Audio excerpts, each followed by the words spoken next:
ان الحمد للہ والصلاة والسلام علی رسول اللہ اما بعد فاعوذ باللہ السمیع العلیم من الشیطان الرجیم من حمزہ ونفخہ ونفثہ بسم اللہ الرحمن الرحیم ومن یشاقق الرسول من بعد ما تبین له الہدی وَيَتَّبِعْ غَيْرَ سَبِيلِ الْمُؤْمِنِينَ نُوَلِّهِ مَا تَوَلَّى وَنُصْلِهِ جَهَنَّمَ وَسَاءَتْ مَصِيرًا۔ معزز سامعین اور محترم ناظرین، اصلاح میڈیا کی طرف سے بندہ ناچیز حافظ ابو یحییٰ آپ کی خدمت میں حاضر ہے۔ ہم نے ایک سلسلہ شروع کیا تھا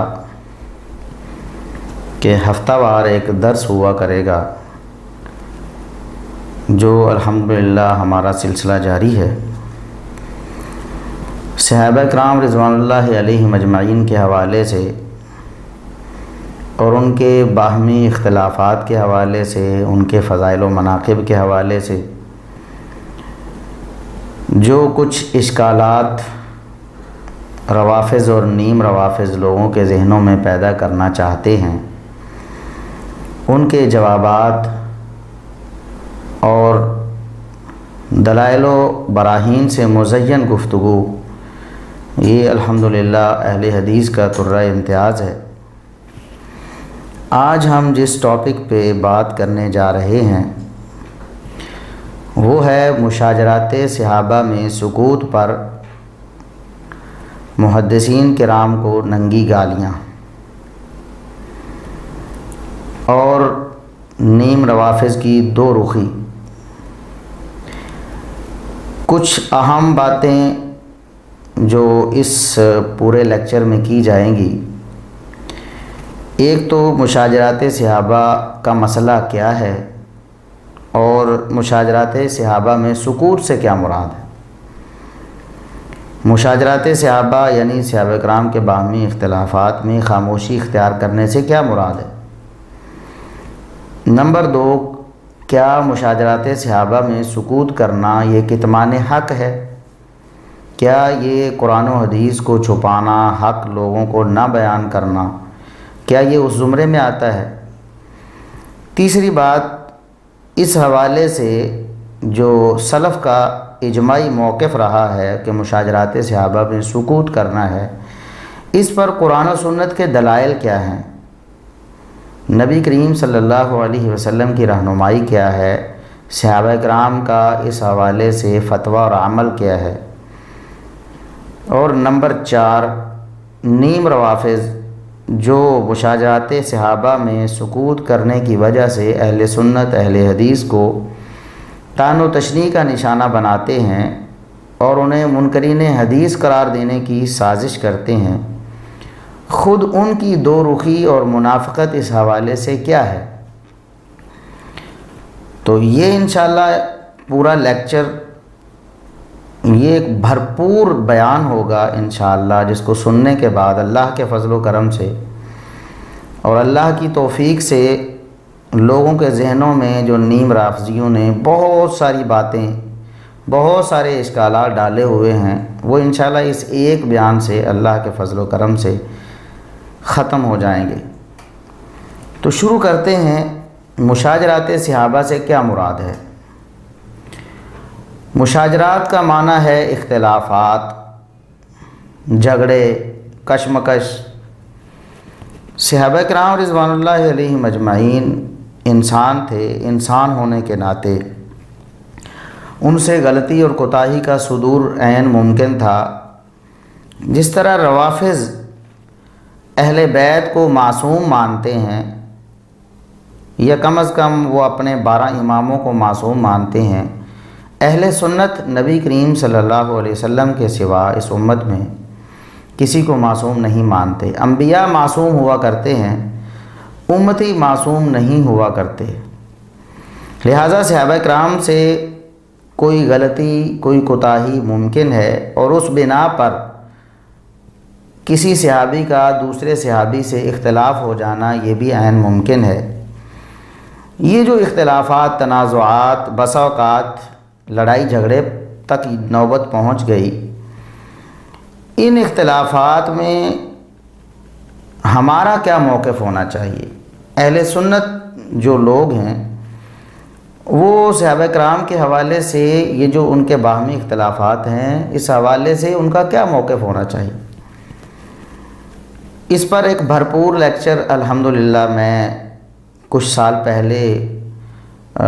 وہ دے چکا ہوں، اور وہ ہماری ویب سائٹ اہل سنت پاکستان پر موجود ہے، جس کا عنوان تھا کہ باغی گروہ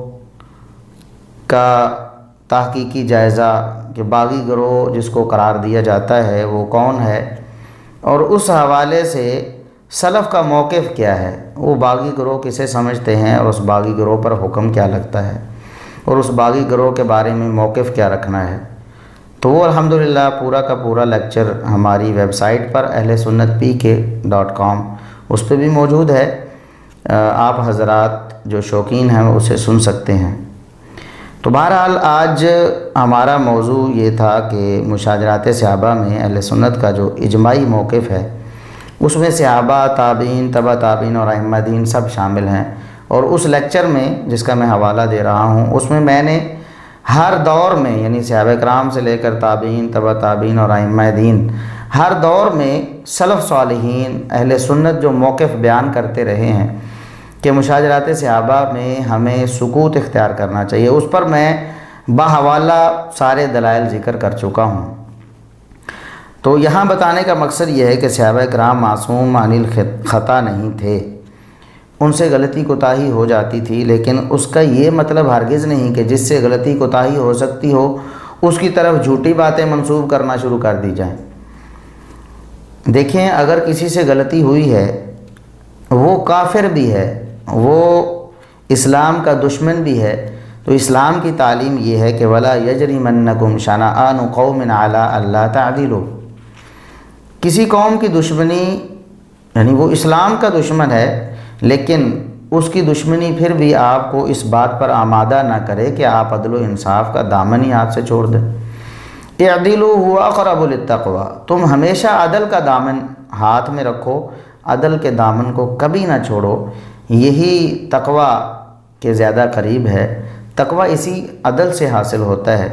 تو جب کفار کے بارے میں، دشمنان اسلام کے بارے میں ہم نے عدل کرنا ہے تو صحابہ کرام رضوان اللہ علیہ مجمعین جو مقدس اور معتبر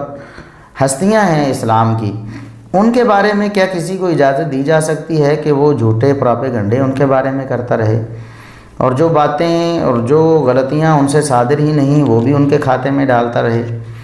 تو اس لیے ہم اللہ کے فضل و کرم سے صحابہ کرام کا دفاع کرتے ہیں، اور صرف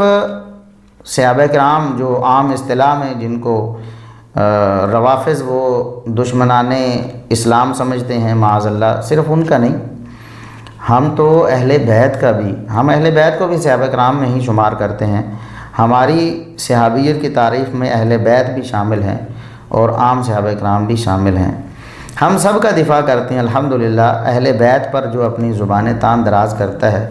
اللہ کے فضل و کرم سے ہم اس کا بھی مدلل اور مبرہن جواب دیتے ہیں۔ ہمارا پہلا جو یوٹیوب چینل اہل سنت پاکستان ہے اور ہماری ویب سائٹ ہے ahlsunnatpk.com،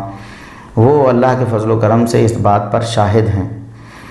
تو مشاجرات صحابہ پر مسلمانوں کا موقف ہر دور میں کیا رہا ہے اس پر میں نے پورا ایک لیکچر دے دیا ہے، اس کا آپ کو حوالہ بھی دے دیا ہے، آپ سن سکتے ہیں۔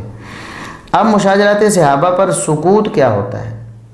مشاجرات صحابہ پر سکوت کرنا ہے، سلف صالحین یہ کہتے ہیں، ہمیشہ ہر دور میں ہم نے ثابت کیا، سلف صالحین یہی کہتے رہے کہ مشاجرات صحابہ میں ہم نے سکوت کرنا ہے۔ تو سکوت سے دو طرح کا سکوت مراد ہے، ایک تو سکوت یہ ہے کہ اس پہ تبصرہ آزمائی نہیں کرنی، یعنی صحابہ کرام دو صحابہ کرام ہیں یا دو گروہ ہیں صحابہ کرام کے، ان کا آپس میں اختلاف ہو گیا کسی معاملے میں، مشاجرات صحابہ کا مسئلہ ہے، تو اس میں آپ نے ٹانگ نہیں اڑانی، ایسا کوئی تبصرہ نہیں کرنا جس میں آپ کسی کو درست کہہ رہے ہوں، کسی کو غلط کہہ رہے ہوں۔ ہاں، اگر قرآن و سنت کی کوئی دلیل اس پر موجود ہے تو آپ وہ دلیل تو ذکر کر سکتے ہیں، اس حوالے سے موقف بھی رکھ سکتے ہیں، لیکن جس صحابی کی یا جس گروہ کی غلطی ہے اس غلطی پر آپ پھبتی نہیں کر سکتے،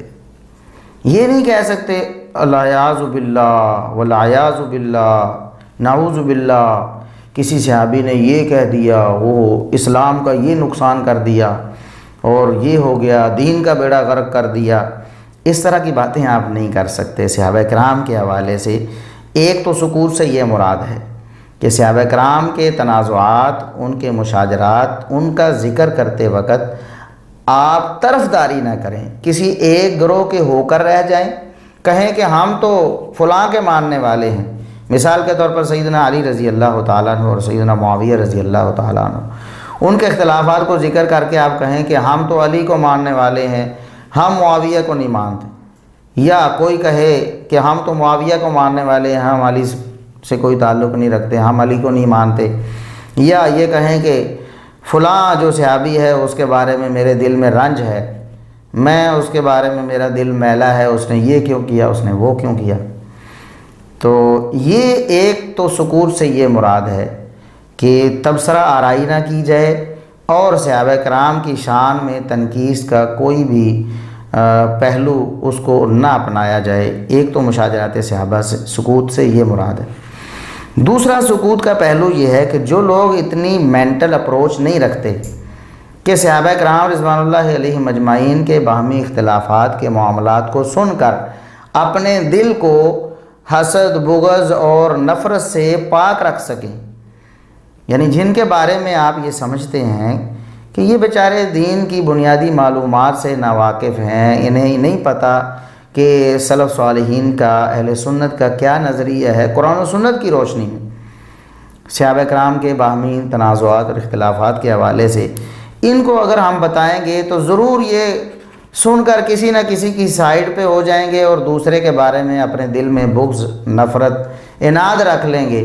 اور ان سے بیزار ہو جائیں گے۔ تو ایسے لوگوں کو آپ صحابہ کرام کے جو باہمی مشاجرات ہیں وہ بیان ہی نہ کریں، یعنی ایک شخص کے سامنے ایک بات نہیں ہے صحابہ کرام کے اختلافات کے حوالے سے، تو کیا ضرورت ہے کہ آپ ایک تو اس کی مینٹلی اپروچ نہیں ہے اور دوسرا آپ اس کو خام خواہ کیسی بات بتائیں کہ وہ اس میں غور و فکر کرنے کی وجہ سے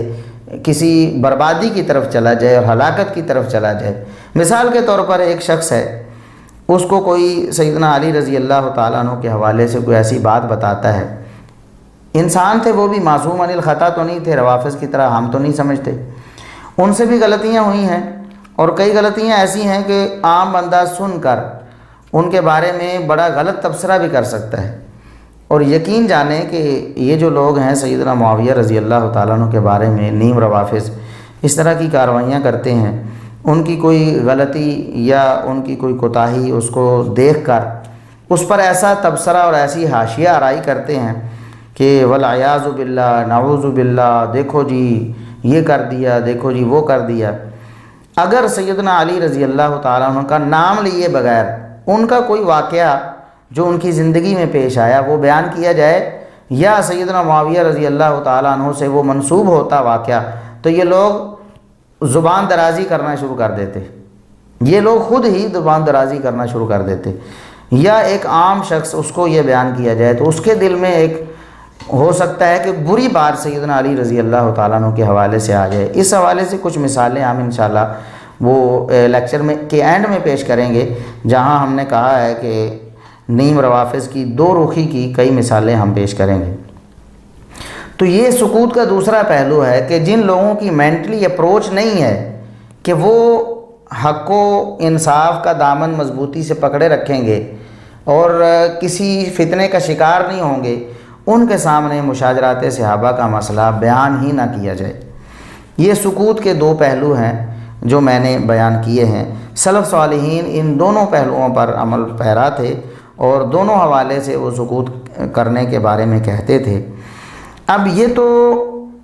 یعنی سلف کا ایک اجماعی اور اتفاقی موقف ہے، جیسا کہ ہم اس لیکچر میں ثابت کر چکے ہیں، لیکن ایک انجینئر صاحب جو ہیں، انجینئر محمد علی مرزا صاحب، وہ یہ کہتے ہیں کہ مشاجرات صحابہ کو ہر شخص کے سامنے بیان نہ کرنا بھی انکار حدیث ہے۔ ان کے الفاظ میں آپ کو پڑھ کے سناتا ہوں۔ وہ جو الفاظ انہوں نے اپنی ویڈیو میں بیان کیے ہیں، وہ ویڈیو ہم انشاءاللہ یوٹیوب میں ڈسکرپشن میں اس کا لنک ڈال دیں گے۔ وہ کہتے ہیں کہ انکار حدیث کی دو شکلیں ہیں۔ ایک تو آپ حدیث کو بیان کریں پھر کہیں کہ ہم نے نہیں اسے ماننا، ہم نے نہیں عمل کرنا، جس طرح ہمارے دیوبند اور بریلوی لوگ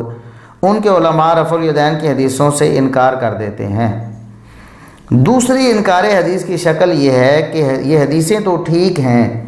لیکن بیان نہیں کرنی چاہیے، حالانکہ امام مسلم نے مقدمے میں لکھا ہے کہ میں صحیح مسلم عوام الناس کے لیے لکھ رہا ہوں۔ وہ کہتے ہیں کہ اگر کوئی شخص کسی کی مینٹلی اپروچ کو دیکھتے ہوئے مشاجرات صحابہ کا مسئلہ اسے بیان نہیں کرتا تو وہ انکار حدیث کا ارتکاب کر رہا ہے، وہ تو منکر حدیث ہے۔ تو آج ہم انشاءاللہ ایک تو دلائل پیش کریں گے اس حوالے سے کہ نبی کریم صلی اللہ علیہ وسلم کی ہدایت اور رہنمائی کیا ہے اس حوالے سے، اور پھر صحابہ کرام خصوصاً سیدنا علی رضی اللہ تعالیٰ عنہ ان کے حوالے سے ہم پیش کریں گے۔ اور پھر یہ بھی میں آپ کو بتاؤں، کم از کم 6 حدیثیں میں انشاءاللہ ذکر کروں گا، ساری کی ساری صحیح الاسناد ہیں، صحیح سند والی ہیں، اور یہ صحیح الاسناد اس طرح کی نہیں ہے جس طرح پمفلٹ کے اوپر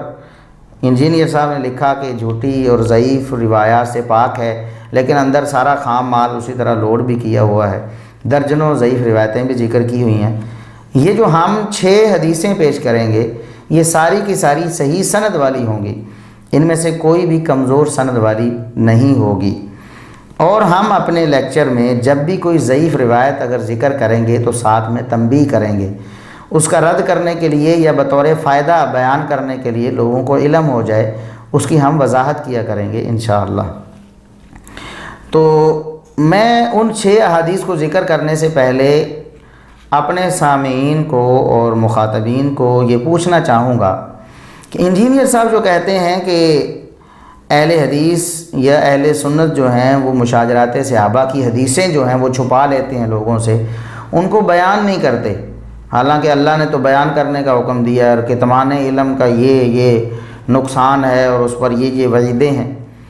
تو ہم یہ پوچھتے ہیں ان سے کہ یہ جو احادیث آج میں ذکر کرنے والا ہوں، 6 کریٹیکل احادیث تو وہ ہیں جو سکوت کے حوالے سے ہیں کہ کسی مسئلے پر کسی حدیث کو کبھی بیان کرنے سے رکا بھی جا سکتا ہے، اور اس کے علاوہ جو کچھ مثالیں میں دو رخی کی ذکر کرنا چاہتا ہوں وہ بھی صحیح احادیث سے ذکر کروں گا، خصوصاً صحیح مسلم سے، جو صحیح مسلم امام صاحب نے عوام الناس کے لیے لکھی ہے، اور انجینئر صاحب اسی کو بنیاد بنا کر اہل سنت پر اٹیک کرتے ہیں کہ اہل سنت امام مسلم کے منہج پر نہیں ہے، کیونکہ امام مسلم تو کہتے ہیں کہ یہ حدیثیں میں نے عوام الناس کے لیے لکھی ہیں، یہ بیان کیوں نہیں کرتے؟ تو یہ جو حدیثیں 6 پلس کچھ اور میں آج اپنے لیکچر میں ذکر کروں گا، ان میں سے اکثر حدیثیں آپ نے مرزا صاحب کی زبانی کبھی نہیں سنی ہوں گی، اور انہوں نے اپنے لیکچرز میں وہ حدیثیں بیان نہیں کی ساری کی ساری۔ تو کیا اسے کتمان حق کا نام دیا جائے گا؟ کیا اسے کہا جائے گا کہ مرزا صاحب نے ان حدیثوں کو چھپا لیا ہے؟ تو بہرحال میں بتانا یہ چاہتا ہوں کہ ایک تو یہ ہے کہ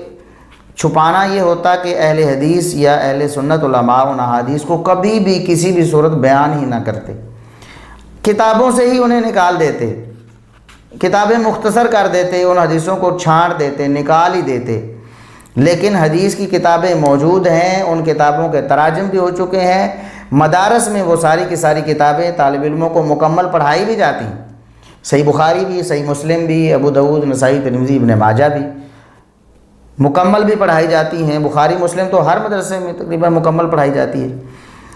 تو چھپانے کا کیا معنی ہے پھر؟ اس کا مطلب یہ ہے کہ اہل حدیث علماء نے یا اہل سنت علماء نے ان حدیثوں کو چھپایا نہیں ہے، بلکہ حکمت کے تحت جن لوگوں کی مینٹلی اپروچ تھی ان کو بیان کی، اور جو لوگ مینٹلی طور پر تیار نہیں تھے کسی فتنے جو پیش آ سکتا تھا اس سے بچنے کے لیے، تو اس کو انہوں نے احادیث سنانے سے اجتناب کیا ہے۔ تو حدیث چھپائی نہیں ہے، علم چھپایا نہیں ہے، بلکہ علم کو اس جگہ بیان کیا ہے جگہ وہ زیادہ فائدہ دیتا ہے، اور جہاں نقصان کا اندیشہ ہے وہاں چھپا لیا ہے، وہاں اسے روک لیا ہے۔ چھپایا سب لوگوں سے نہیں ہے، کچھ لوگوں سے ہے، جیسا کہ نبی کریم صلی اللہ علیہ وسلم سے ثابت ہے۔ ہم دلائل کے ساتھ یہ باتیں ابھی ذکر کرنے والے ہیں۔ نمبر 1، پہلی جو کریٹیکل حدیث ہے، یعنی جسے نص قطعی کہتے ہیں، اس معاملے میں کہ کوئی بات اگر لوگوں کی ذہنی سطح کے اوپر ہو تو اس وقت چاہے کتنی اچھی کیوں نہ ہو، اس کو لوگوں سے چھپا لینا چاہیے، اس کا اظہار نہیں کرنا چاہیے اور اس پر عمل بھی نہیں کرنا چاہیے۔ پہلی حدیث ہے، یہ صحیح بخاری کی حدیث ہے، حدیث نمبر 126 ہے۔ سیدنا عبداللہ بن زبیر رضی اللہ تعالی عنہ بیان کرتے ہیں، انہیں سیدہ عائشہ رضی اللہ تعالی عنہ جو ان کی خالہ لگتی ہیں، انہوں نے یہ حدیث بیان کی کہ نبی کریم صلی اللہ علیہ وسلم نے انہیں ارشاد فرمایا، یا عائشہ لولا قومک حدیث عہدہم بکفر لنقضت الکعبہ، اگر تیری قوم نئی مسلمان نہ ہوئی ہوتی، ابھی تھوڑا عرصہ پہلے کفر سے ان کا واسطہ نہ رہا ہوتا، تو میں خانہ کعبہ کو ڈھا دیتا۔ خانہ کعبہ کا جو حصہ تعمیر شدہ ہے نا اب بھی، وہ تھوڑا ہے اور کچھ حصہ باہر چھوڑا گیا ہے، حتیم جسے کہتے ہیں۔ تو نبی کریم صلی اللہ علیہ وسلم کے عہد مبارک میں بھی ایسے ہی تھا۔ تو آپ نے فرمایا کہ اگر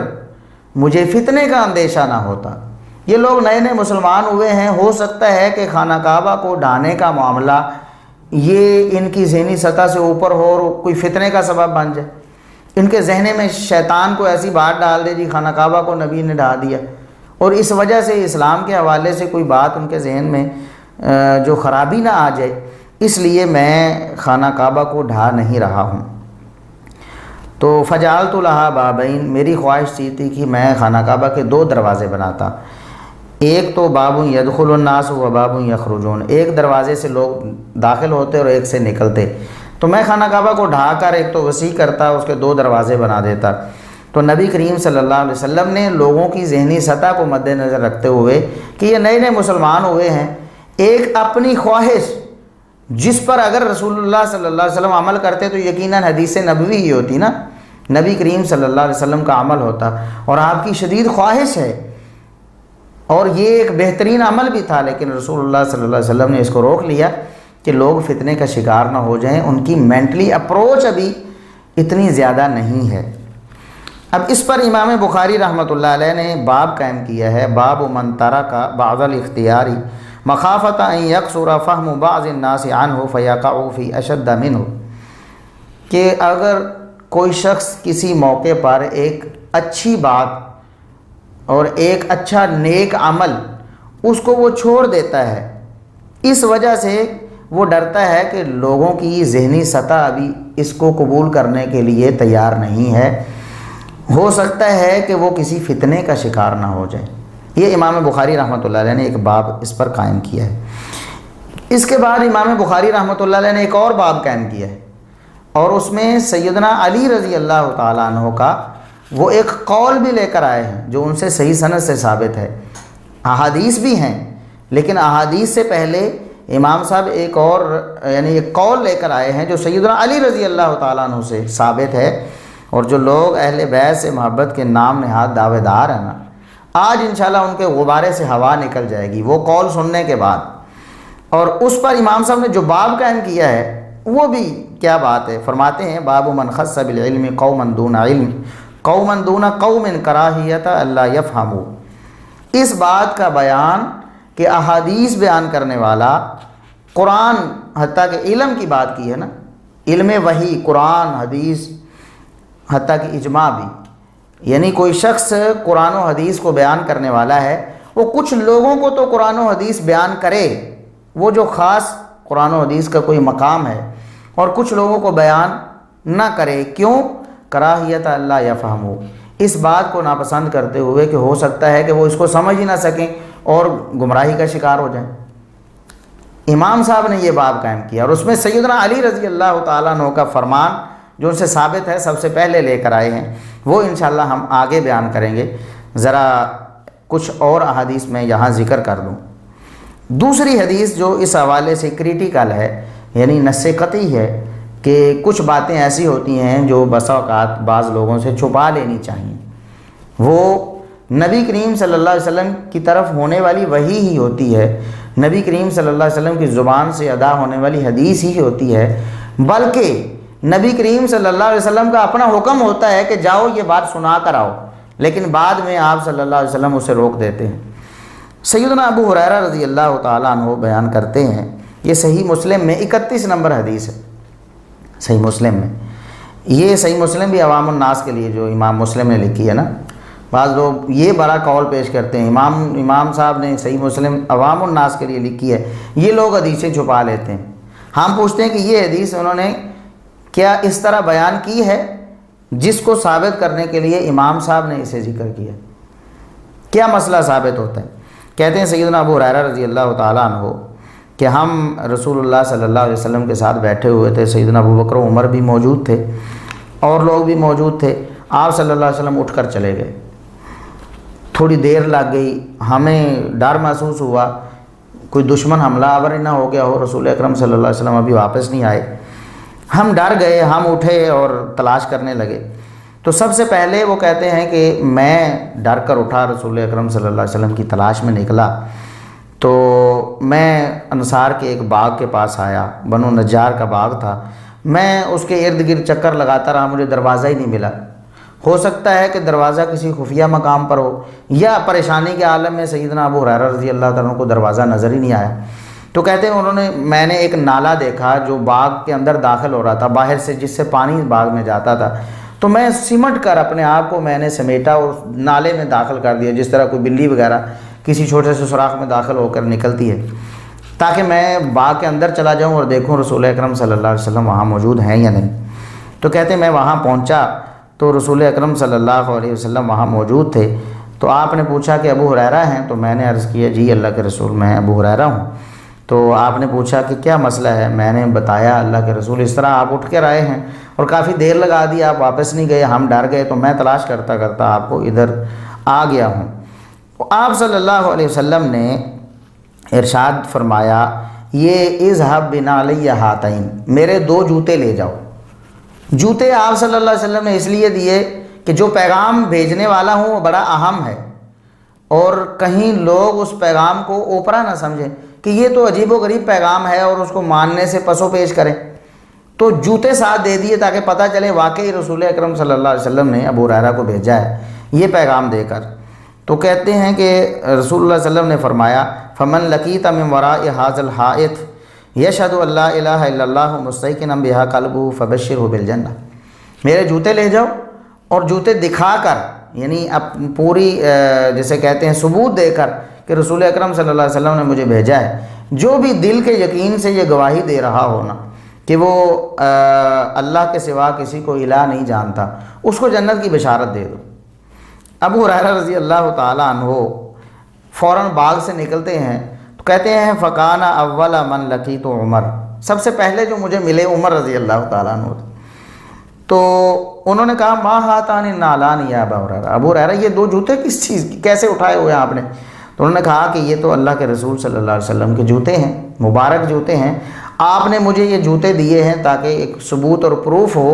اور یہ بات ہر شخص فوراً قبول کر لے بغیر پس و پیش کے، اور یہ پیغام یہ ہے کہ جو شخص بھی مجھے ملے وہ اللہ کی توحید کی گواہی دل سے دیتا ہو، اس کو میں جنت کی بشارت دے دوں۔ اور انہوں نے بیان کیا کہ یہ رسول اللہ صلی اللہ علیہ وسلم نے مجھے بھیجا ہے۔ تو عمر رضی اللہ تعالیٰ عنہ نے سینے پر ہاتھ مار کر دھکا مار کر ابو ہریرہ رضی اللہ تعالیٰ عنہ کو پیچھے چت گرا دیا۔ ابو ہریرہ رضی اللہ تعالیٰ عنہ کہتے ہیں فاجہشت بکان، میں نے اپنا جو رونا ہے نا بڑی مشکل سے روکا اور رسول اللہ صلی اللہ علیہ وسلم کے پاس آ گیا۔ عمر رضی اللہ تعالیٰ عنہ بھی میرے پیچھے ہی آ گئے۔ تو رسول اللہ صلی اللہ علیہ وسلم نے پوچھا ابو ہریرہ کیا ہوا ہے، یہ اس طرح کیوں پریشان ہو؟ تو سیدنا ابو ہریرہ رضی اللہ تعالیٰ عنہ کہتے ہیں اللہ کے رسول کہ یہ واقعہ اس طرح ہوا ہے، آپ نے مجھے بھیجا ہے اور سب سے پہلے عمر ملے ہیں مجھے رضی اللہ عنہ، میں نے انہیں آپ کا پیغام سنایا ہے اور انہوں نے مجھے دھکا دے کر پیچھے گرا دیا ہے۔ تو اللہ کے رسول صلی اللہ علیہ وسلم نے سیدنا عمر رضی اللہ تعالیٰ عنہ سے پوچھا یا عمر ما حملک علی ما فعلت، جو کام آپ نے کیا ہے ابو ہریرہ کو دھکا دے کر میرا پیغام سن کر اس کو گرا دیے، اس کی وجہ کیا ہوئی ہے؟ تو انہوں نے کہا اللہ کے رسول میرے ماں باپ آپ پر قربان، آپ کا پیغام تو ظاہر ہے میں رد نہیں کر سکتا تھا، ایک وجہ تھی کہ واقعی آپ نے بھیجا ہے یہ کہہ کر آپ نے فرمایا جی میں نے بھیجا ہے، تو آپ عمر رضی اللہ تعالیٰ عنہ کہتے فلا تفعل، اللہ کے رسول ایسا نہ کیجئے، ایسا نہ کیجئے، فإنی اخشی ان یتکل الناس علیہا فخلہم یعملون، مجھے ڈر ہے کہ لوگوں کی ذہنی سطح ابھی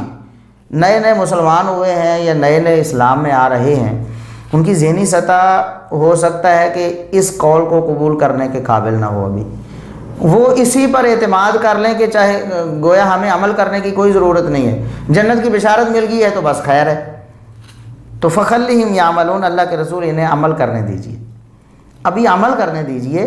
ابھی اس طرح کی بشارت آپ نہ سنائیے، فلا تفعل، تو قال رسول اللہ صلی اللہ علیہ وسلم فخلہم، اللہ کے رسول صلی اللہ علیہ وسلم نے سیدنا عمر رضی اللہ تعالیٰ عنہ کا یہ مشورہ سن کر سیدنا ابو ہریرہ رضی اللہ تعالیٰ عنہ کو بھی فرمایا، سیدنا عمر کو بھی فرمایا چلو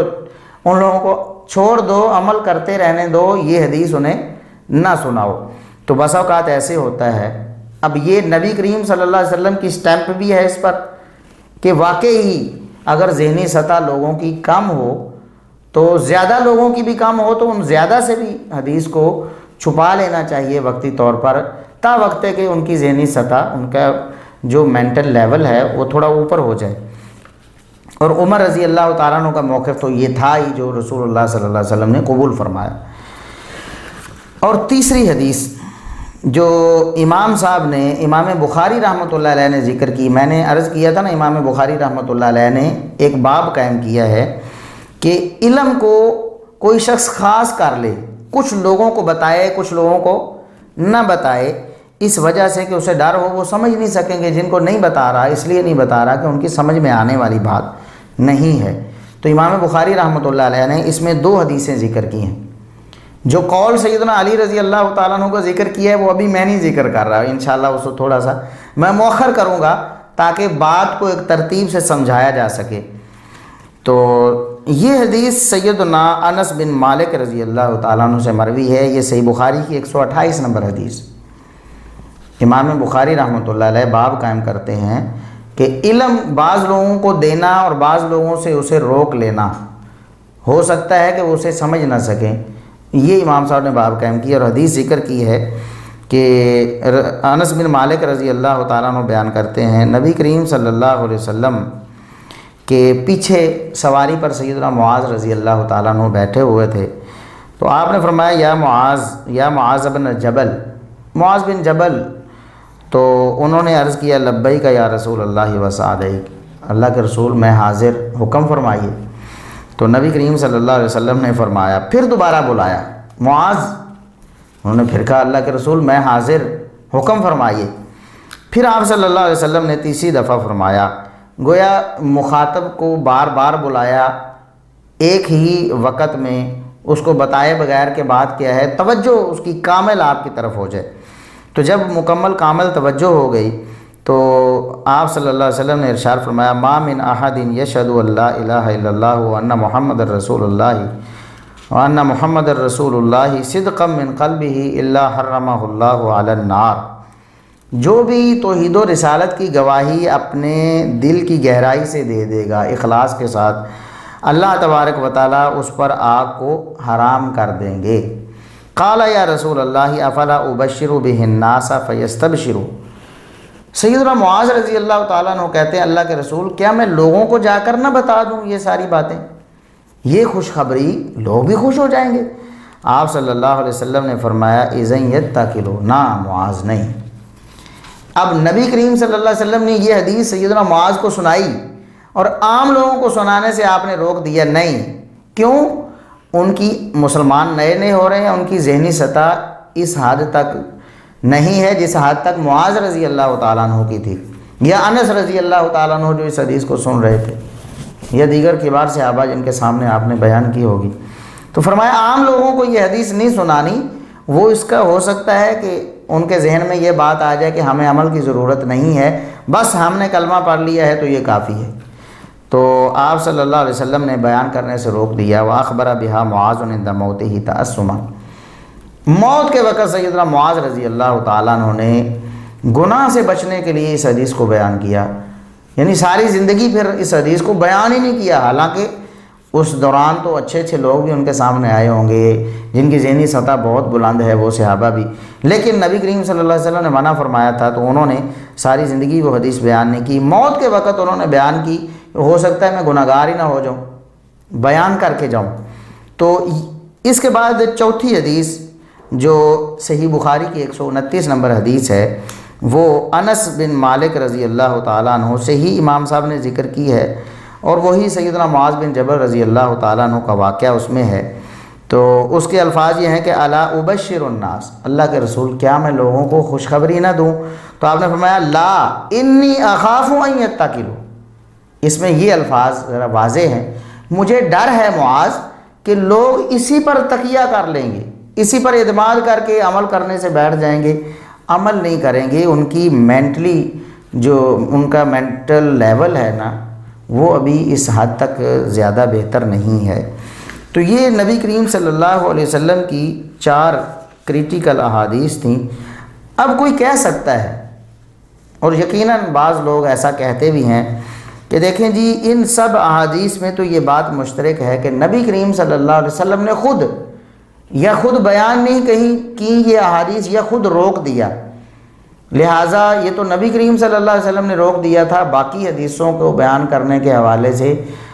یہ بات ثابت نہیں ہوتی۔ بعض لوگ یہ کہہ سکتے ہیں کہ باقی حدیثیں تو نبی کریم صلی اللہ علیہ وسلم نے نہیں روکی، تو مشاجرات صحابہ کے حوالے سے تو آپ نے نہیں روکا، تو آپ کیوں کہتے ہیں؟ گویا یہ جو 4 حدیثیں آپ نے ذکر کی ہیں صرف یہی روکی گئیں اور صرف انہی سے رکنا تھا، باقی کسی سے نہیں رکنا تھا۔ تو ان کے لیے ایک جو زبردست قسم کی دلیل ہے سیدنا علی رضی اللہ تعالیٰ عنہ کا قول مبارک۔ سیدنا علی رضی اللہ تعالیٰ عنہ کا قول امام صاحب نے ان دونوں حدیثوں سے پہلے ذکر کیا تھا،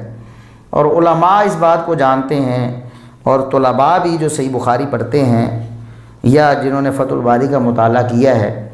یا جو لوگ امام بخاری رحمۃ اللہ علیہ کے طریقہ کار پر غور کرتے ہیں کہ امام بخاری رحمۃ اللہ علیہ احادیث بھی ذکر بعد میں کرتے ہیں، پہلے سلف میں سے کسی کا قول ذکر کرتے ہیں جو تبویب انہوں نے کی ہوتی ہے، اور یہ تو انجینئر صاحب کہتے ہیں کہ جو باب امام قائم کرتا ہے اس کا عقیدہ ہوتا ہے، یعنی جو سرخی امام لگاتا ہے نا حدیث پر وہ اس امام کا عقیدہ ہوتا ہے۔ تو امام بخاری رحمۃ اللہ علیہ کا عقیدہ کیا ہے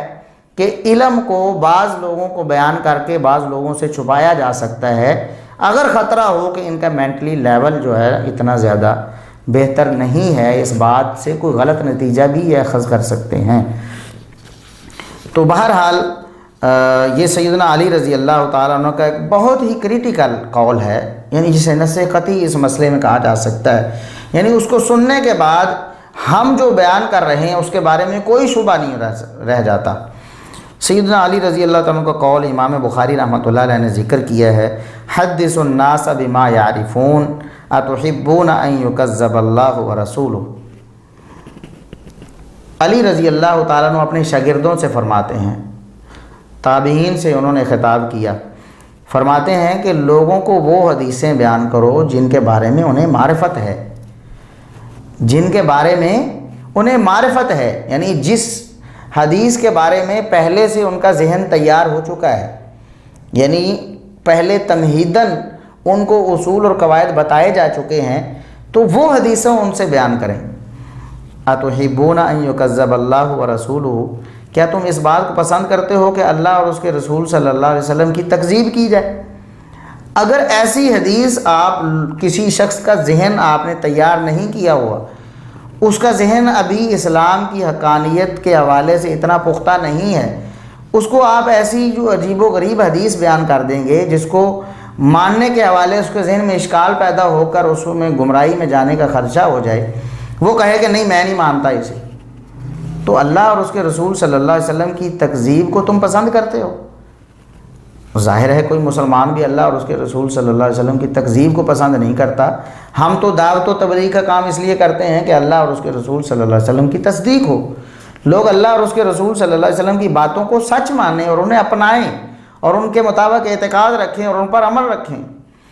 اگر یہ ڈر ہو کہ کوئی شخص اللہ اور اس کے رسول صلی اللہ علیہ وسلم کی بات ماننے سے انکار کر دے گا، اس بات کی وجہ سے تو وہ بات بیان نہیں کرنی۔ یہ سیدنا علی رضی اللہ تعالیٰ عنہ کا فرمان ہے، اور یہ انہوں نے مطلق کہا ہے۔ یہ نہیں کہا کہ فلاں فلاں حدیثیں 4 ہیں یا 5 ہیں یا 10 ہیں، صرف وہ آپ نے لوگوں کو بیان نہیں کرنی، بلکہ فرمایا حدث الناس بما یعرفون، صرف وہ حدیثیں آپ لوگوں کے سامنے بیان کر سکتے ہیں جس کے حوالے سے انہیں معرفت ہے۔ اگر کوئی شخص مشاجرات صحابہ کے حوالے سے سلف کے عقیدے کو سمجھ چکا ہے، قرآن و سنت کیا کہتے ہیں اور اجماع امت کیا کہتا ہے، اگر وہ سمجھ چکا ہے تو آپ مشاجرات صحابہ اس کے سامنے بیان بھی کر سکتے ہیں، محدثین بھی بیان کرتے رہے۔ یہ جو انجینئر صاحب بار بار کہتے ہیں نا کہ دیکھیں جی امام مسلم نے بھی تو بیان کیا ہے، امام ابن ابی شیبہ نے بھی تو مشاجرات صحابہ کو ڈسکس کیا ہے، تو یہ ہے انجینئر صاحب، یہ بات ہے جو سیدنا علی رضی اللہ تعالیٰ عنہ نے سمجھائی ہے۔ ان لوگوں کے سامنے آپ بیان کر سکتے ہیں جو اس کے لیے تیار ہیں، جنہیں اس حوالے سے معرفت ہے، اور جنہیں اس حوالے سے معرفت نہیں ہے وہ کسی ایک کی طرفداری میں دوسرے سے دشمنی رکھ کر گمراہ ہو جائے گا، اس کا دین برباد ہو جائے گا۔ اور ایسے کتنے لوگ ریکارڈ پر ہیں اور ہمارے ساتھیوں نے مشاہدے کیے ہوئے ہیں، ایسے لوگ موجود ہیں جو اہل سنت سے تعلق رکھتے تھے، لمبی لمبی ان کی داڑھیاں تھیں، مودودی صاحب کی کتاب خلافت و ملوکیت یا اسحاق جھالوی کے لیکچر سن کر سیدنا عثمان رضی اللہ تعالیٰ عنہ کے حوالے سے ایسا گندا ذہن ان کا بنا کہ دشمن عثمان بن گئے، داڑھیاں انہوں نے کٹوا دی، منڈا دی، اور وہ بے دین ہو گئے، اللہ تبارک و تعالیٰ کے صراط مستقیم سے ہی بھٹک گئے۔ یہ وجہ تھی کہ مشاجرات صحابہ کو اوپنلی انہوں نے ایسے لوگوں کے سامنے ڈسکس کرنے کی کوشش کی جو اس کی معرفت نہیں رکھتے تھے۔ تو سیدنا علی رضی اللہ تعالیٰ عنہ کا یہ فرمان ہے۔ اب یہ جو ایسا فرمان ہے جو سیدنا علی رضی اللہ تعالیٰ عنہ اتنا بڑا دعویٰ کر رہے ہیں، ایک قول ابن عباس رضی اللہ تعالیٰ عنہ کا رضی اللہ تعالیٰ عنہما کا اس حوالے سے یعنی اس طرح کا بڑا اہم قول تھا، تو اس کے بارے میں انجینئر صاحب کہتے ہیں کہ ابن عباس جو اتنا بڑا دعویٰ کر رہے ہیں وہ پھینکنے والا نہیں ہے، یعنی بہت بڑا دعویٰ اگر کوئی صحابی کرے نا تو وہ پھینکنے والا نہیں ہوتا، یقیناً اس روایت کی اصل موجود ہے۔ کہتے ہیں کہ اتنا بڑا دعویٰ کوئی صحابی اپنی طرف سے کیسے کر سکتا ہے؟ کوئی بہت بڑا دعویٰ اگر کوئی صحابی کرتا ہے تو یقیناً اس نے اس حوالے سے نبی کریم صلی اللہ علیہ وسلم سے کچھ سن رکھا ہوتا ہے، ٹھیک ہے؟ اسے ہم محدثین کی اصطلاح میں کہتے ہیں مرفوع حکمی۔ ایسی بات جو صحابی اپنی طرف سے نہیں کہہ سکتا، بلکہ ضروری یقیناً اس کے حوالے سے اس نے نبی کریم صلی اللہ علیہ وسلم کی کوئی تعلیم سنی ہوگی۔ تو سیدنا علی رضی اللہ تعالیٰ عنہ تو اسے اللہ اور اس کے رسول کی تکذیب کہہ رہے ہیں۔ حدیثیں لوگوں کو سنانا اللہ اور اس کے رسول کی تکذیب بن جاتا ہے بسا اوقات۔ یہ بہت بڑا قول ہے، اور یقیناً یہ سیدنا علی رضی اللہ تعالیٰ عنہ نے قرآن و سنت سے یہ بات سمجھی۔ تو آپ تصور کریں کہ اگر یہ قول تھوڑی دیر کے لیے انجینئر صاحب کے جو فینز ہیں ہم انہیں بھی دعوت فکر دیتے ہیں، وہ تھوڑی دیر کے لیے اگر تھوڑا غور کریں، اگر یہ قول سیدنا علی رضی اللہ تعالیٰ عنہ سے منقول نہ ہوتا بلکہ سیدنا معاویہ رضی اللہ تعالیٰ عنہ نے ایسا قول فرمایا ہوتا، تو تصور کریں کہ پھر انجینئر صاحب کس طرح کی، یا امام ابن سیرین تابعی رحمۃ اللہ علیہ نے ایسی کوئی بات کہی ہوتی تو انجینئر صاحب کتنا پروپیگنڈا کرتے۔ دیکھو جی حدیث کو چھپانے کا حکم دے دیا جی، اور کہہ دیا اللہ اور اس کے رسول کی تکذیب ہوتی ہے حدیثیں سنانے سے۔ ایسے ہی کرتے ہیں نا، ابن سیرین رحمۃ اللہ علیہ پر اسی طرح حملے کرتے ہیں،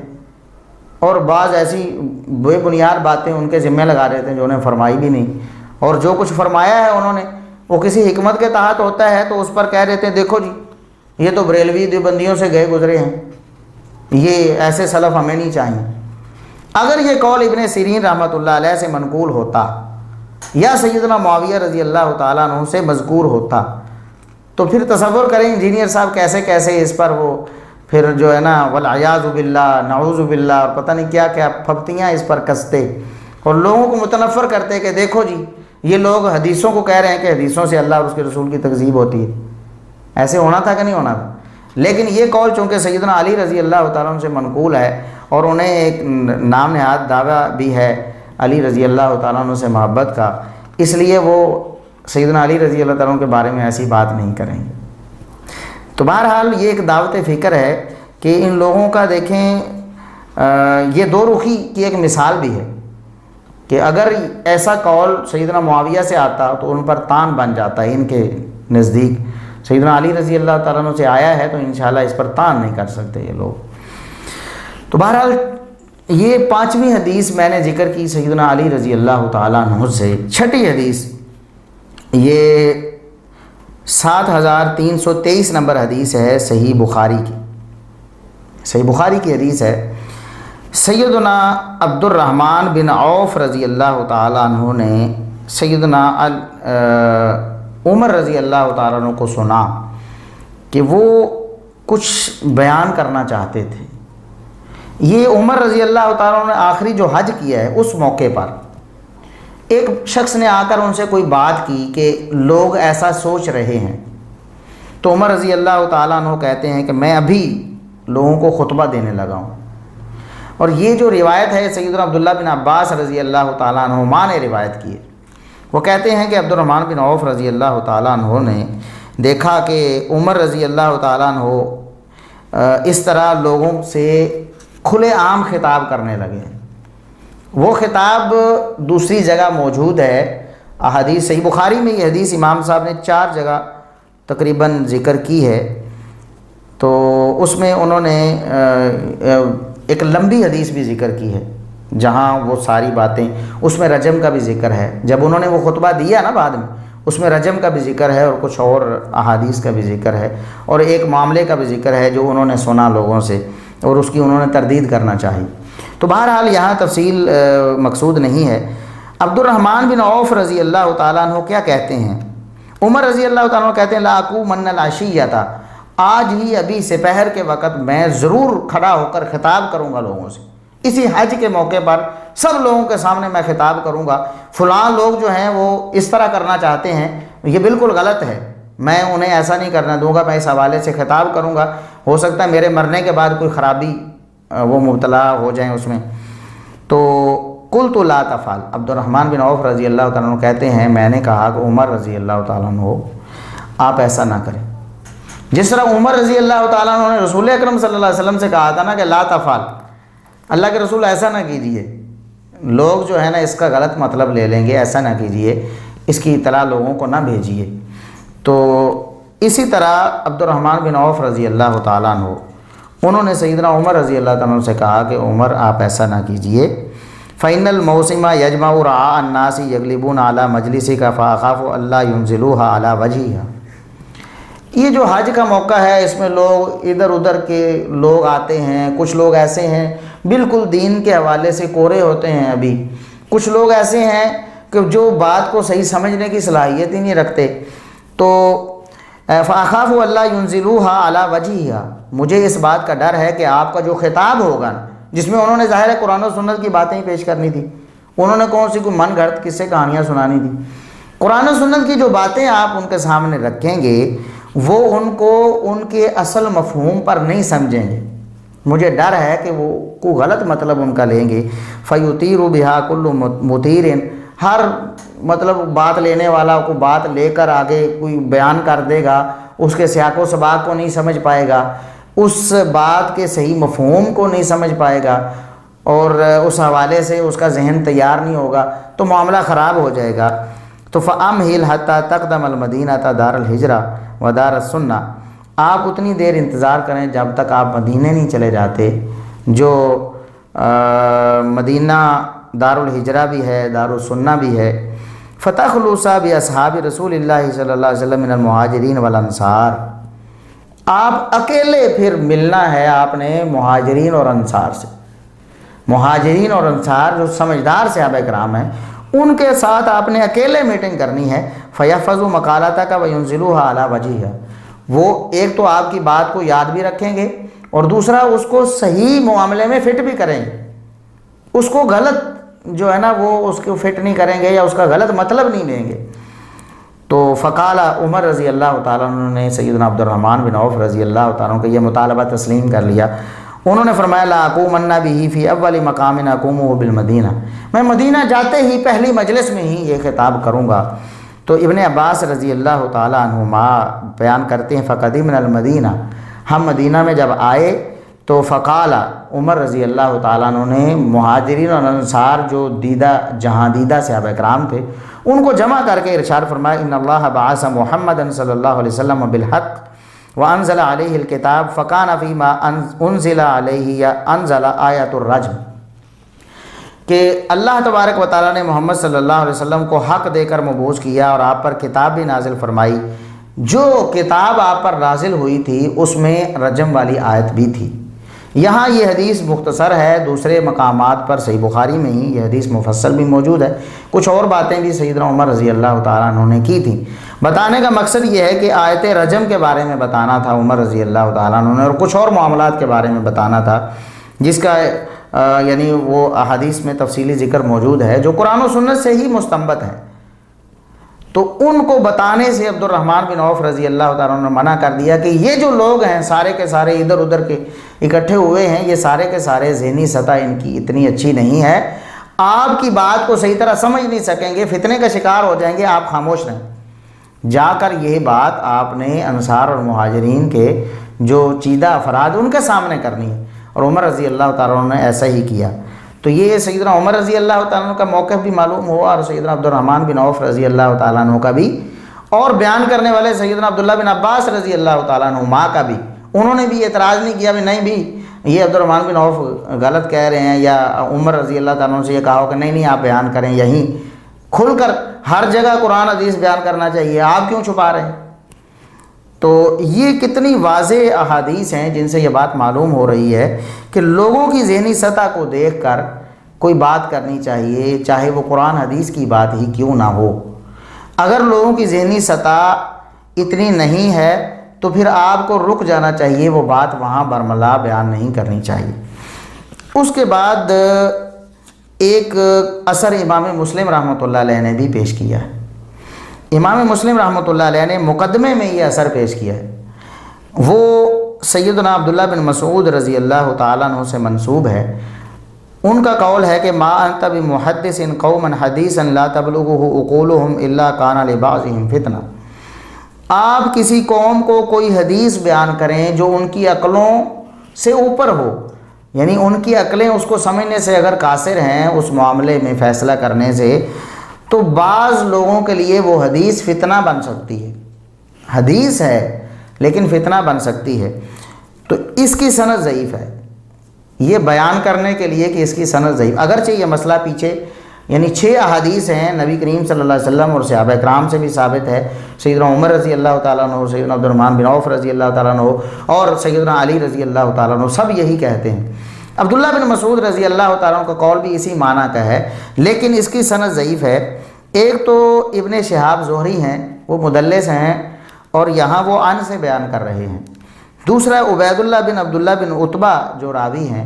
ان کا سیدنا عبداللہ بن مسعود رضی اللہ تعالیٰ عنہ سے سماع نہیں ہے۔ ان 2 وجوہات کی بنا پر یہ روایت ضعیف ہے، یا بعض علماء اس میں اختلاف کریں گے کہ ابن شہاب زہری کو مدلس نہیں مانیں گے، کم از کم عبید اللہ بن عبداللہ بن عتبہ جو ہیں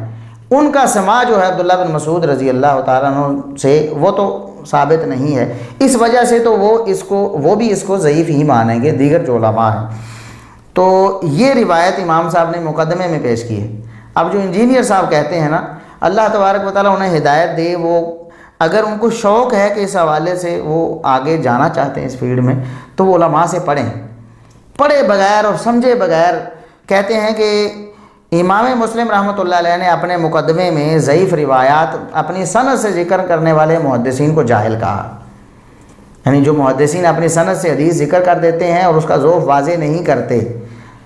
حالانکہ ان کا وہ استدلال بھی نہیں ہوتا، کوئی استنباط بھی نہیں ہوتا، ان کا استنباط یا استدلال صحیح احادیث سے ہوتا ہے، یا انہوں نے ویسے ہی احادیث جمع کرنا ہوتی ہیں تو انہوں نے سند کے ذکر کر دیتے ہیں۔ کہتے ہیں کہ ایسے علماء کو، ایسے محدثین کو امام مسلم نے جاہل ڈکلیئر کیا ہے۔ اندازہ کریں کہ امام مسلم رحمۃ اللہ علیہ اسی مقدمے میں یہ روایت ذکر کر رہے ہیں اور یہ ضعیف ہے۔ عبید اللہ بن عبداللہ بن عتبہ کا عبداللہ بن مسعود رضی اللہ تعالیٰ عنہ سے سماع نہیں ہے، یہ سند منقطع ہے، اور منقطع روایت انجینئر صاحب بھی کہتے ہیں ضعیف ہوتی ہے، صحیح نہیں ہوتی۔ تو یہ ضعیف روایت امام صاحب نے بغیر وجہ ذوق بتائے اپنے مقدمے میں ذکر کیا، وہی مقدمہ جس کا بار بار وہ ذکر کرتے ہیں نا، میں نے پڑھایا ہوا ہے، لوگوں کو پڑھایا ہے،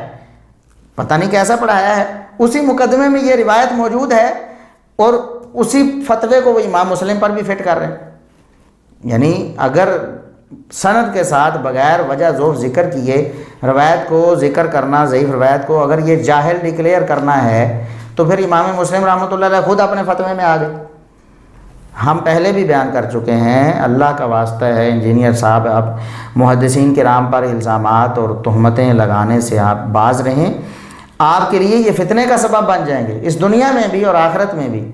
یہ بہت بڑا، یہ چھوٹا سا مسئلہ آپ نے اسے سمجھا ہوا ہے کہ بس محدثین کے بارے میں جو بات آپ کے ذہن میں آ گئی آپ کہتے چلے جائیں گے۔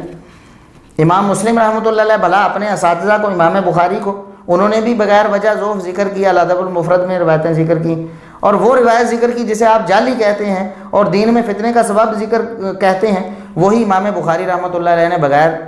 وجہ ذوف ذکر کی ہے، اس کو بیان کیا ہے نا۔ مسند احمد میں کتنی احادیث ہیں اور امام ابن ابی شیبہ کی کتنی احادیث ہیں جو انہوں نے مصنف ابن ابی شیبہ میں ذکر کی ہیں، حالانکہ صحیح مسلم میں وہ استاد ہیں امام مسلم کے، تو کیا اپنے اساتذہ کو جن سے انہوں نے ہزاروں حدیثیں لکھی ہیں اور صحیح مسلم میں سینکڑوں حدیثیں پیش کی ہیں، کیا انہیں وہ جاہل ڈکلیئر کر رہے ہوں گے؟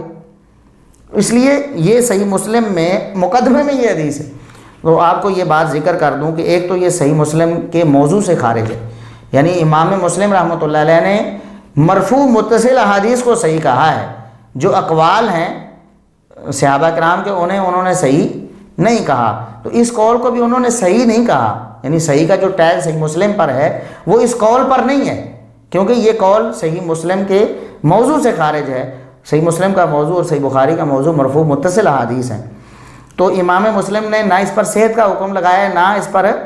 ذوف کا حکم لگایا ہے، اور اپنی سند سے اسے ذکر کیا ہے۔ لہٰذا یہ کہنا کہ اپنی سند سے جو بغیر ذوف بیان کیے محدثین ذکر کرتے ہیں وہ امام مسلم کے نزدیک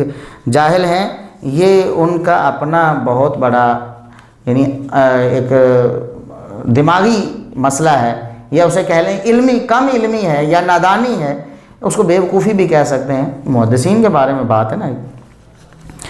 تو بہرحال یہ جو صحیح احادیث ہیں، سیدنا علی رضی اللہ تعالیٰ عنہ کا قول بھی ہے، سیدنا عمر رضی اللہ تعالیٰ عنہ کا قول بھی ہے، سیدنا عبد الرحمن بن عوف رضی اللہ تعالیٰ عنہ کا فتویٰ بھی ہے، سیدنا عبداللہ بن عباس رضی اللہ تعالیٰ عنہما ان کی رضامندی بھی ہے۔ تو اب یہ دیکھیں ان احادیث سے ثابت ہو رہا ہے کہ جس کا مطلب جس کی ذہنی سطح پست ہو نا، اس کو ایسی باتیں نہیں بتانی چاہیے جس سے مطلب اس کے فتنے میں جانے کا خدشہ ہو۔ جن لوگوں کو نماز نہیں صحیح پڑھنی آتی، ان کو صحیح اعوذ باللہ بسم اللہ نہیں پڑھنی آتی، وہ مشتنڈے جو لوگ ہیں ان کے سامنے آپ جناب بیان کریں کہ علی رضی اللہ تعالیٰ نے یہ کر دیا اور معاویہ نے یہ کر دیا اور یہ کر دیا اور وہ کر دیا، اور ان کو پھر اس طرح بیان کریں استغفر اللہ معاویہ رضی اللہ تعالیٰ نے یہ کر دیا اور نعوذ باللہ مغیرہ بن شعبہ نے وہ کر دیا، تو ظاہر ہے وہ کیا اثر لیں گے؟ وہ تو گمراہ ہوں گے، وہ سمجھیں گے کہ یہ تو صحابی تھے کوئی۔ ان کے سامنے کہنا کہ سیدنا عثمان نے خلافت کو برباد کر دیا، جھوٹا پراپیگنڈا ہے۔ اب جو سنے گا اور وہ اس کو صحیح سمجھ لے گا تو ظاہر ہے وہ تو گیا دین سے، سیدنا عثمان رضی اللہ تعالیٰ کو دشمن بن جائے۔ اور پھر مشاجرات صحابہ کو ڈسکس کون؟ علماء نہیں، ایسا شخص ڈسکس کر رہا ہے جو خود قرآن و سنت کا جو فیصلہ ہے مشاجرات صحابہ کے حوالے سے، اور سلف کا جو فہم ہے اور اجماعی فہم ہے، امت کا اجماع ہے جس بات پر، اس سے وہ خود جاہل ہے، اس کو نہیں پتا کہ سلف کا فہم کیا ہے، امت کا اجماع کیا ہے، سکوت سے کیا مراد ہے، سکوت کب کرنا ہے کب نہیں کرنا، پھر وہ تان و تشنیع کر رہا ہے اہل سنت پر اہل حدیث پر۔ اس کو اپنی اصلاح کرنی چاہیے۔ اب یہاں پر میں انتہائی افسوس کے ساتھ یہ بات ذکر کروں گا کہ انجینئر صاحب نے بہت زیادہ بد زبانی کی ہے۔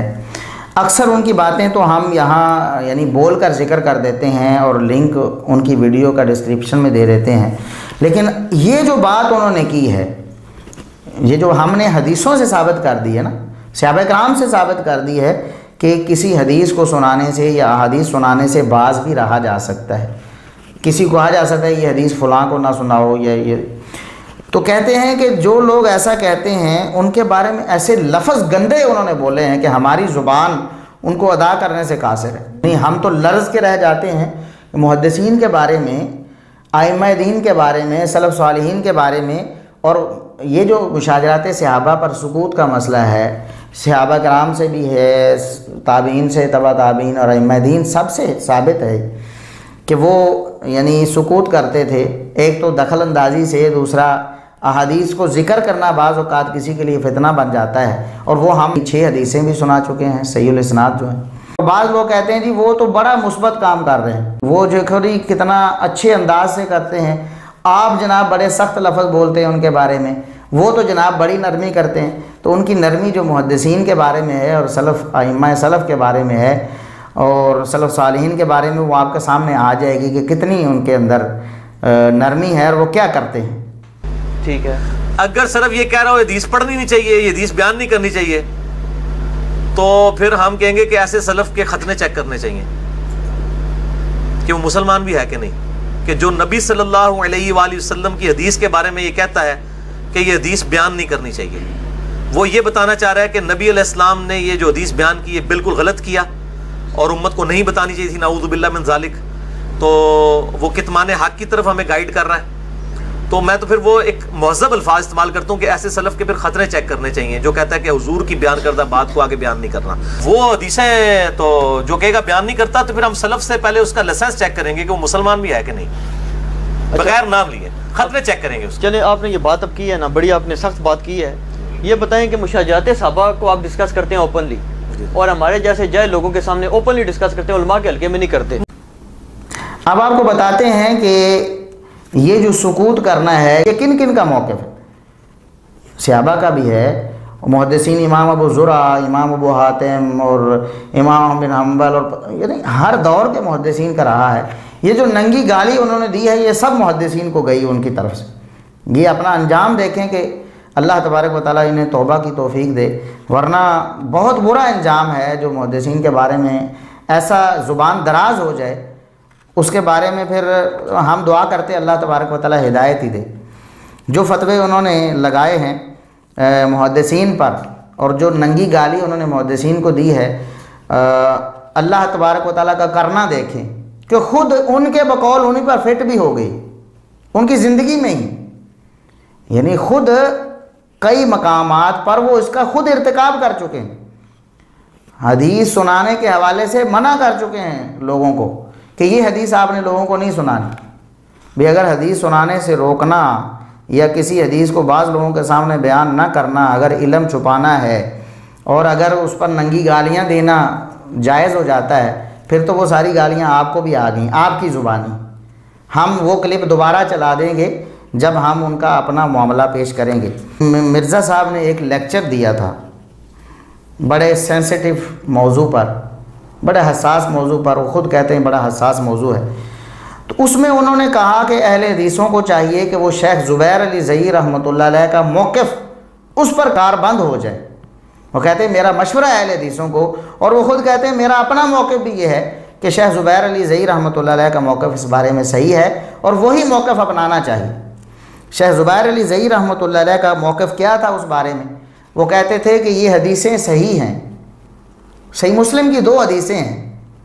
اور ان سے جو کچھ ثابت ہوتا ہے اس کا شیخ زبیر علی زئی رحمۃ اللہ علیہ نے انکار نہیں کیا۔ وہ کہتے ہیں یہ حدیثیں صحیح ہیں، ان حدیثوں سے یہ مسئلہ ثابت بھی ہوتا ہے، لیکن میرا موقف سکوت کا ہے۔ میں کہتا ہوں کہ خاموش رہیں،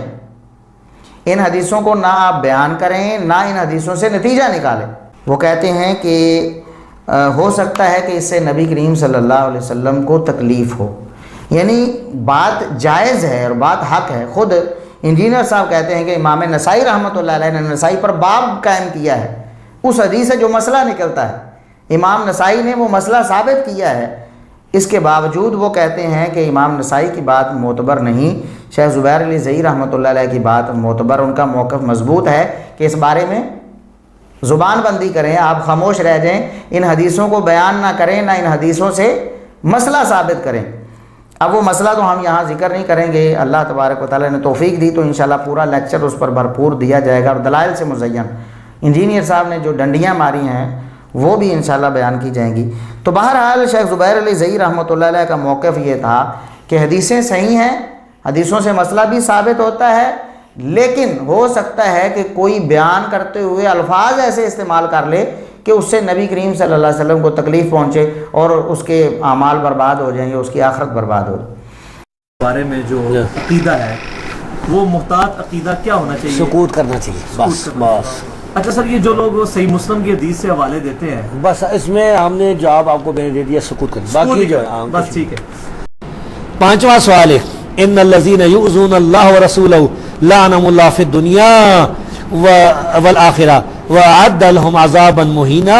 کہ تحت بریلوی اور دیوبندی عوام کے برعکس اہل حدیث حضرات کا سے متعلق زبان کھولتے ہوئے مطلقاً کہنا کیا نبی صلی اللہ علیہ وسلم کو اذیت دینے کے مترادف نہیں ہے؟ تو اس بارے میں جو اہل حدیث ہو، اگر کسی نے کہا ہے تو اس نے کوئی صحیح مسلم کی حدیث پیش کی ہوگی۔ حدیثیں صحیح ہیں،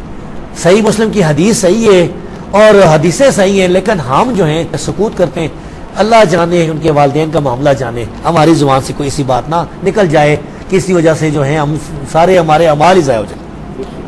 ہم کہتے ہیں کہ وہ مسئلہ تو تھا کسی کے کفر کا، اور جس سے محدثین کرام نے کفر کا مسئلہ بھی نکالا، خود انجینئر صاحب مانتے ہیں،